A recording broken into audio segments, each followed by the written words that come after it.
Hi guys, and today on We Love Our Heart, the podcast, I'm joined by Mark Kaplan, a former professional tennis player who was competing at an elite level and still experienced a serious heart event. Now just think about that for a moment.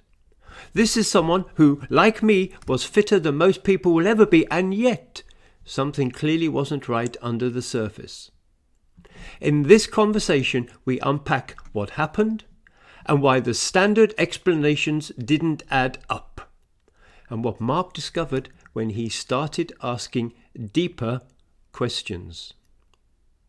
We talk about cholesterol, medication, diet, and the assumptions many of us make about what healthy really means.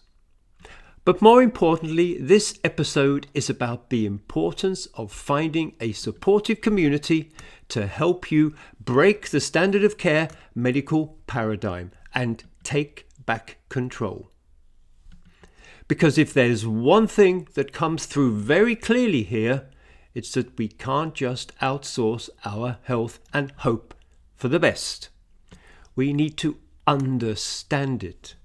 We need to question it, and we need to take ownership of it. If you've ever thought, I'm fit, I'm fine, this won't happen to me, then this is an episode you should really listen to. And do stay to the end, where we talk about the launch of Mark's new heart health platform, Health Truth, building something to help understand your metabolic markers and take real action to improve it. Now let's get into it. Without further ado, over to Mark. 3, 2, 1. Hey, welcome everybody. Welcome to We Love Our Heart, the podcast. And I have a special guest today, an old friend of mine, Mark Kaplan. Now we've been talking to each other for over 5 years. We've got similar journeys. We're on a similar journey. And Mark is about to do something pretty spectacular, which he's going to share with us today. So stick around. We're going to do some special offer at the end, maybe. Mark, over to you first of all. How are you doing? What are you doing? No, great. Thanks, Mark. What am I doing? I live in Connecticut, Stamford, and spring over here. So we're ready for the warmer weather. We've had a real, heavy winter of snow. And no, I've been very busy. I've been building this solution platform for, God, I think almost 4 years, Mark, since we met. And I went through the system. I had a heart issue, and I didn't have a lot of help back then, like you didn't have a lot of help. So, I'm kind of like gone through the medical system, come out the other end, and we've been building this, incredible platform, and hopefully we're going to help a lot of people. So that's kept me busy for, a lot of time. Well, tell us a little bit more about your background, though, because I remember you're an ex-profi tennis player. You played at Wimbledon. Just like you were, just like me, sorry, you were fit. You thought you were doing everything right. And then bam, all of a sudden you got a bit of a big surprise. And then where do you go from there, right?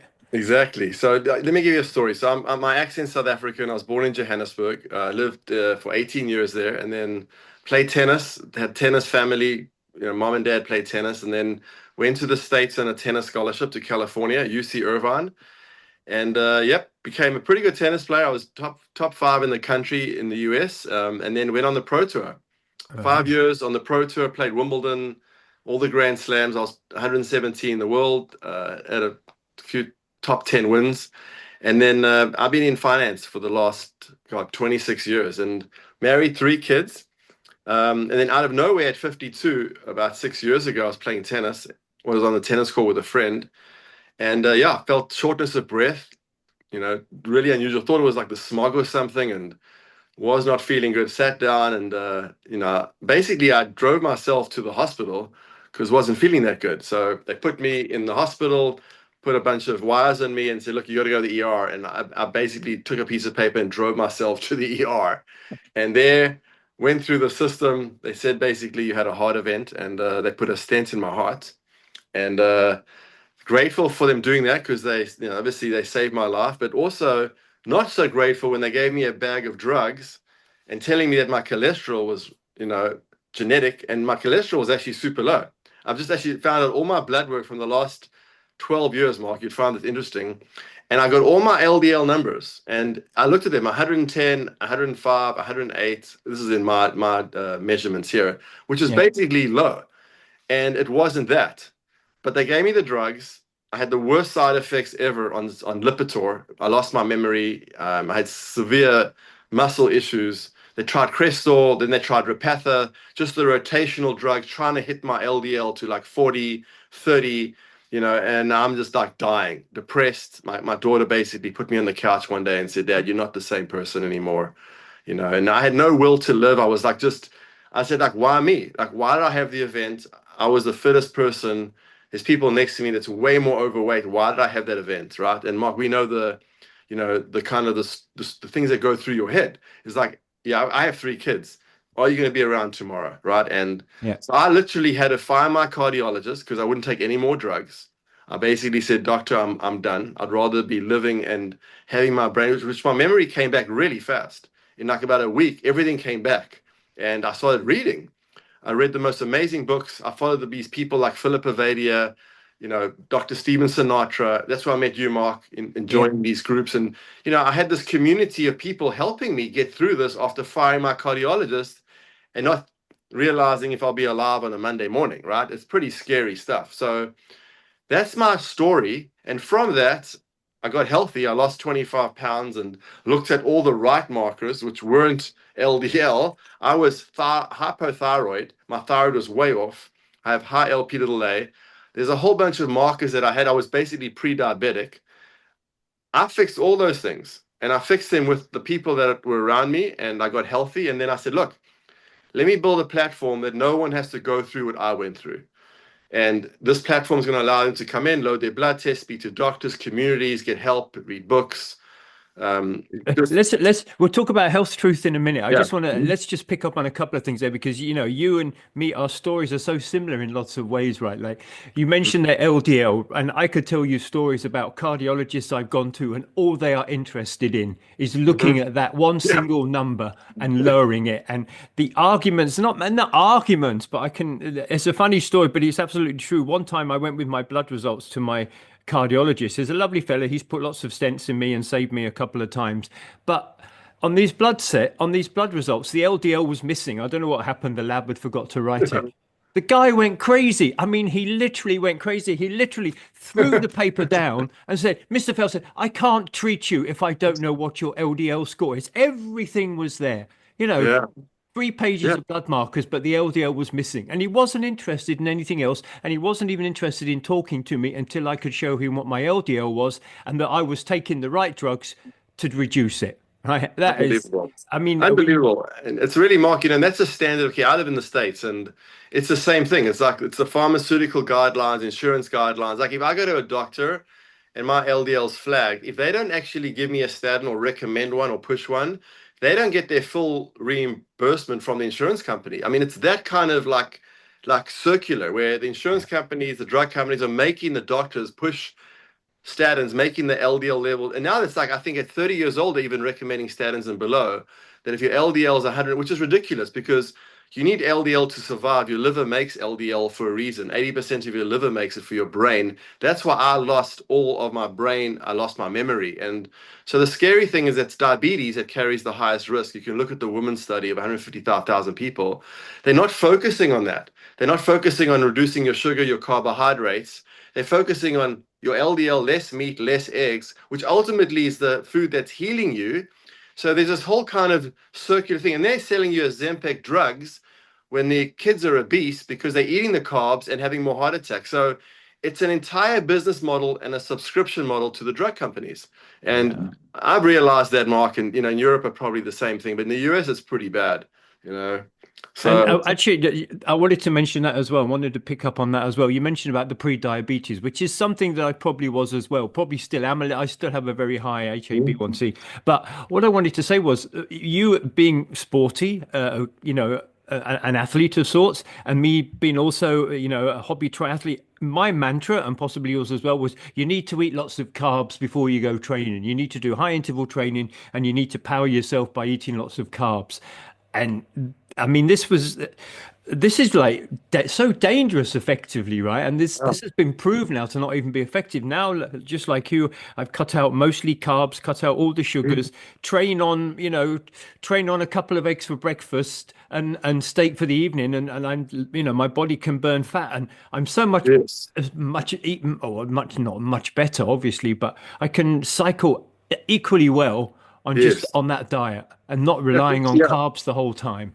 It's amazing, and same thing with me. I born in South Africa, it was, carbs, it was bagels, it was Gatorade, it was all the American kind of energy, like sugar is energy, right? Like Yeah, that was the mantra as an athlete. Like you need your carbs, you need your sugar, and have your exactly. sugar all the time.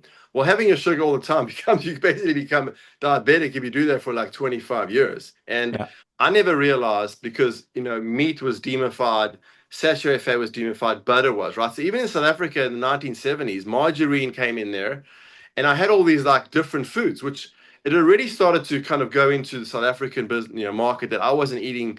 I mean, I look, we ate well because my grandmother cooked with lard and butter, but we still had the start of the margarine story and the low fat story. And now I train, as you said, I do the same thing. I have way more energy on meat, protein, and fat, and it's much more slower burning. I don't have these ups and downs.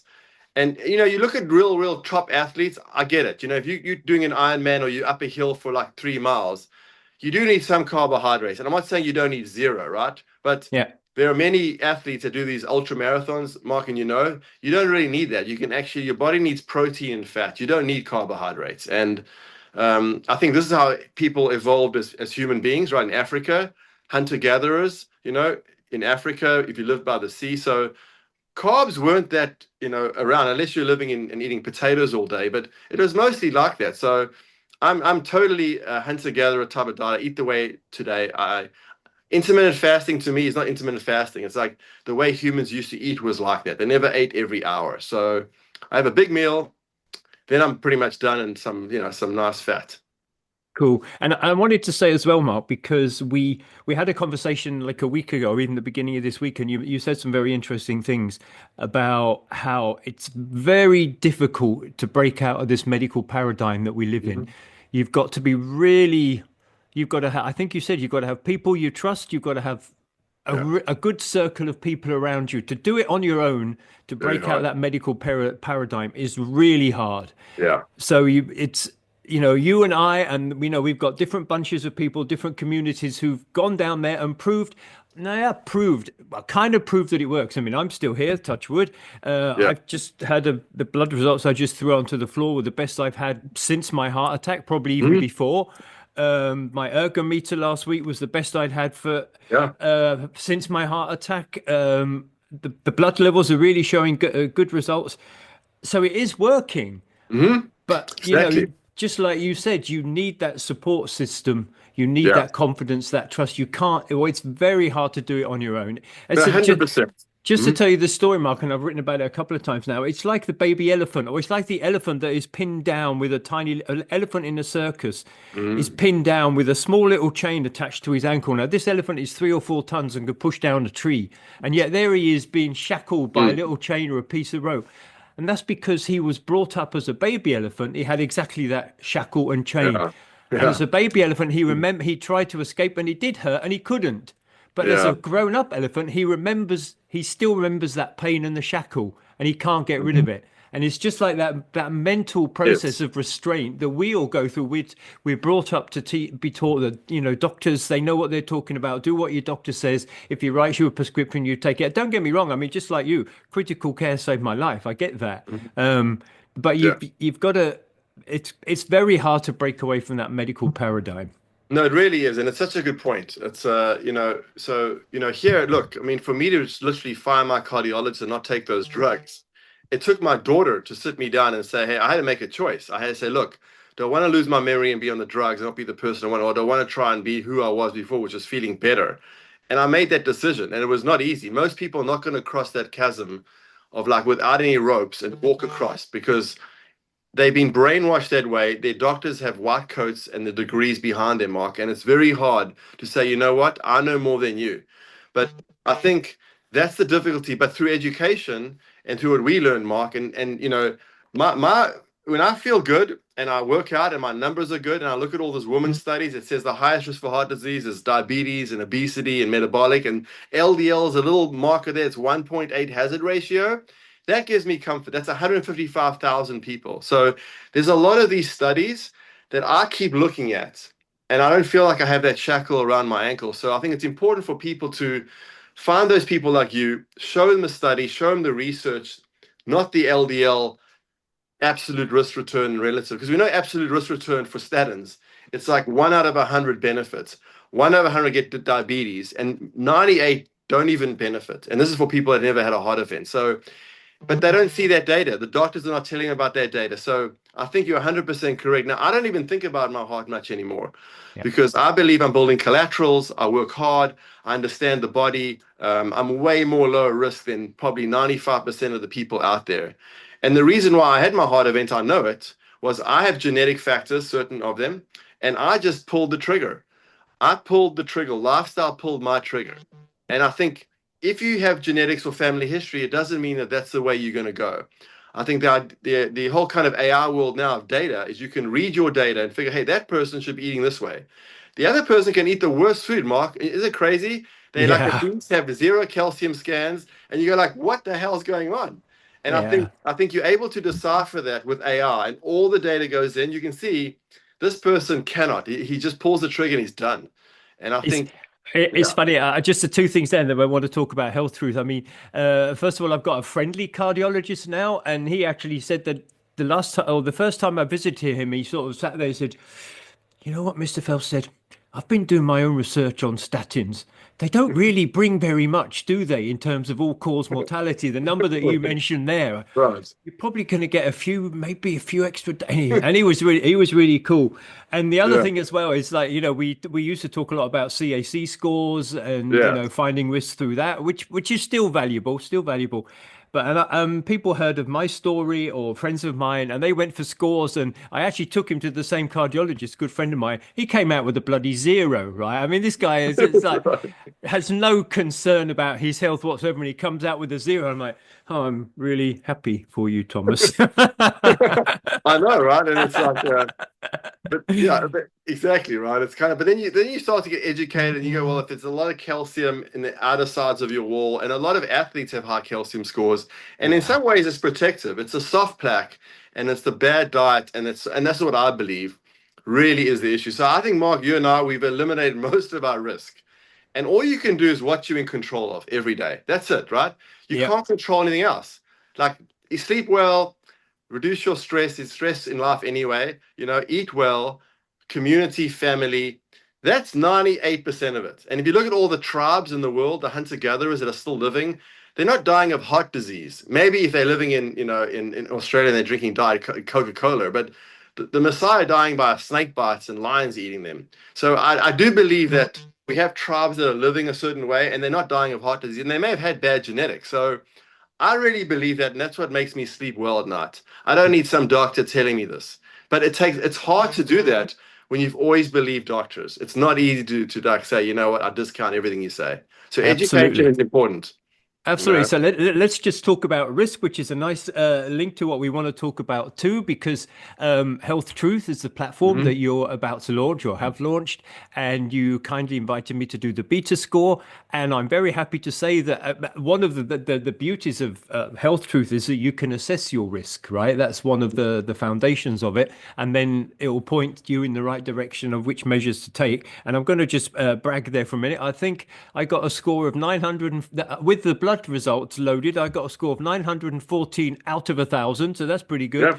And Yeah. a cardiovascular age of 47, which is substantially younger than I am. I think 17 years of Yes. it. So, Yep. Yep. yeah, so you've got me as a fan there, but let's talk seriously about Health Truth for a minute. You've Yeah. created this idea that people can go for their risk and look for the measures that they need to take. So over to you, Mark. Yes. Give us a little Yeah, no, pitch look, there. I mean, it was a genesis also, Mark, with you. I mean, I learned a lot when I joined the groups with you, and thankful for all your kind of, people coming, because I was basically a citizen scientist, and I'm trying to figure out like what happened to me. And that was the genesis of it. I met a lot of doctors like you did, amazing people like Avadia, Asim Malhotra, Rob Sawis, and then I had all this data, and I'm going, wow, how do I build a platform to give this data back to everyone? Because if you go to Google search, you're not getting these doctors.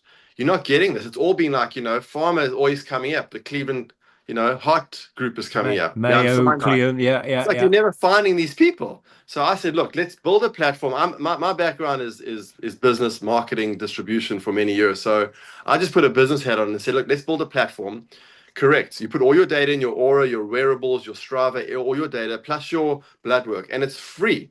The initial model is freemium. So you take a picture of your blood work where you have it anywhere in the world, you load it in, and then the more data you put in it, the better, because the AI is a health truth AI. What that means is that it's not GPT or it's not Google looking at normal AI. It's putting a lens through functional medicine root cause. It's very different. So it's looking at all the studies that our doctors have done on what the true risk is of heart disease, like the women's study. It's going to focus on all that stuff. So it's amazing. It gives you insights on risk. So for you, Mark, it didn't ding you on LDL. We don't even have LDL as a marker. It dinged you on all these other things that you didn't get dinged because you're actually doing really well. Because that's really the measure of risk in the future is, are you diabetic? Are you obese? Are you metabolically unhealthy? Because those diseases are tied to metabolic dysfunction. So it's an amazing solution. It's in beta right now. It's healthtruth.ai. It's free. Load your blood work in. There's going to be communities like Facebook with messaging and matchmaking. There's going to be connection to doctors like Philip Avadia, like globally, all metabolic doctors will be inside the app. We'll have coaches, nutritionists. So think of it like a social health network for people to find out where they need to go. It's also going to have a truth feed. So it'll have all the latest content and videos from Eric Berg and all these people, depending on what your condition is. So I kind of built this as a patient. And I realized that I would have liked this 5 years ago, Mark, because I wouldn't have to fire my doctor with no help Yeah. and have to go by myself to find things. So that's really what it is. I'm very excited. Mark, I consider you a founding kind of friend, and we're obviously going to work together. And my goal is to help as many people as I can. And I'm not doing this as a financial thing. It's like, hey, it'll be financially very sound, but I want to help as many people and have purpose. what also impressed me, Mark, I have to be honest, I put my uploaded my blood results. Obviously, they're all in German because I live in Berlin. Mhm. Didn't have any problem with that. Yeah. It found them all. That was actually quite Yeah, cool. And we're building this globally. It's we're all part of this global tribe. It's not a US product. And I said, look, we got to help people in India. I mean, huge populations, as you know, Mark, have diabetes in India and Mexico and these places. So, oh yeah, and Middle East crazy. Middle East crazy, the amount of sugar and all that stuff. So yeah, it's a global platform. We'll have all the languages, and yeah, we're very excited to get this launched. It'll probably be launched by the end of May. The official kind of Facebook groups will be coming in, and then we'll be rolling out the doctors with Asim and Eric and Phil and Rob and all these amazing doctors will be coming a little bit later. But yeah, it's pretty cool. Okay, cool. I know that's what I'm gonna say that you're gonna give me access to it a little bit more so I can get a little Yes, focus group going as well. Some of our community can yes, find out. Watch out for that, and absolutely. I'll obviously be putting the link in the notes afterwards as well so that people can Yeah. follow the course there. Brilliant, Yeah, brilliant, Mark. I want to the first stage would be groups, so small groups. Mark, if you have groups that want to come on as in testing in Yeah, the communities with our doctors, so they can get feedback as well about their health conditions, we'll yeah. probably do that the next month. So that'll be amazing if you can come on with some of your For team. sure, for Mhm. sure. Mark, Yeah, what can I say? We've so much in common, and it's been so yeah, great. We've shared the journey together, and we've kept in touch over the last 4 or 5 years. It's been really great see the way things have developed, and yeah, I'm really keen and excited what's going to happen in the future because we all know what AI is going to mean for healthcare, but we also know that it's got to be an AI that is programmed to not the way big pharma wants to see it, but the way that actually is going to cure you. And in fact, I have to be honest. I was talking to a good friend of mine who's fighting stage 4 cancer at the moment. mm, He walked out of hospital, said, "I'm not going to do this chemo radiation nonsense anymore." And he's literally just sent me a text. He's in good spirits, and he literally just sent me a text about how much money the latest cancer cure is earning pharma.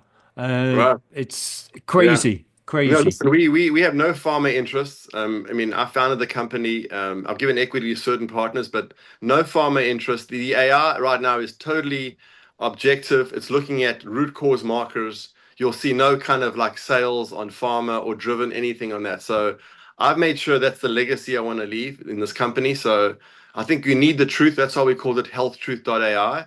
And it should be democratized, right? Everyone should be have, this information. It shouldn't be, doctors only have how to heal heart disease. So that's the mission. Thank you, Mark, for everything. I think the best Brilliant. is yet to come. Yeah. Yeah, and like we know, Mark, we've managed to break our Yeah. restraints from the whole medical paradigm. It has its place, it's not for Mhm. everybody. We know, you look at some of the groups on Facebook about, high cholesterol, familial cholesterol. Mhm. There are a lot of paranoid people out there. They would Mhm. like, how could you suggest that? You're trying to kill me. You know what I mean? You've heard it Yeah. all, but Yeah. Yeah. once it's a bit like Plato's cave. Once you've seen the light, you can't go back in. You know what I mean? Exactly. Look, we're gonna build a medical group, and that's why our AI is called Neo. So around the matrix, because we're in Yeah. a matrix. So we have a medical group around the world of metabolic doctors that we're going to build.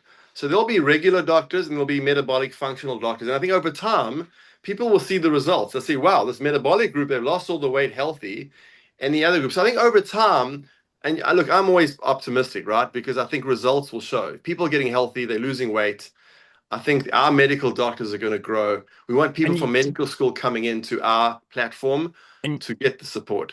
And you Hmm. got to be in it for the long term, is what I'm also saying. Look, we've been going four or Yeah. 5 years, and Yep. I feel much better. And we're finished on that because, just like you, I don't wake up every morning and think, "Oh my God, Yes. am I going to have another heart attack today?" No, I Yes. also don't think about it. I might check my watch every night. Oh yeah, rest Yes. pulse last night, pretty good. Slept pretty good. Okay, off we go.